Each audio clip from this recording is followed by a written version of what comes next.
पार्थ, ज्ञानी पुरुष की भांति कर्म करो, ज्ञानी पुरुष की भांति।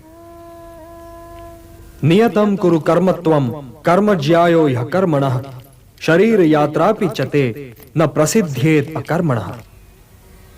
यज्ञार्थात् कर्मणोन्यत्र लोकोयम कर्म बंधनः तदर्थम कर्म कौन्तेय मुक्त संगः समाचर।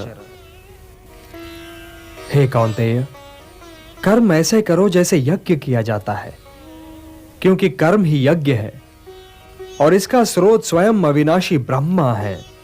इसलिए कर्म का मार्ग सीधा ब्रह्मा तक जाता है। और इसीलिए जो व्यक्ति सृष्टि चक्र चलाने में योगदान नहीं करता, उसका जीवन मूल्यहीन हो जाता है। तुम इस मूल्यहीनता की ओर न जाओ पार्थ, तुम इस मूल्यहीनता की ओर न जाओ। जो व्यक्ति केवल अपनी समस्याओं के विषय में सोचता है, वो तो पापी है। इसलिए तुम इस मोह जाल से निकलकर अपने कर्तव्यों को पहचानो पार्थ, और उनका पालन करो। हे पार्थ, कर्म फल की इच्छा ही मार्ग में बाधा है। कर्म फल की इच्छा ही तो व्यक्ति के गले में बंधा हुआ वो पत्थर है जो उसे स्वयं की तहों से ऊपर उठने ही नहीं देता। यही तो व्यक्ति को समाज से काट देता है और उसे व्यक्तिगत लाभ और व्यक्तिगत हानि की दलदल में ढकेल देता है।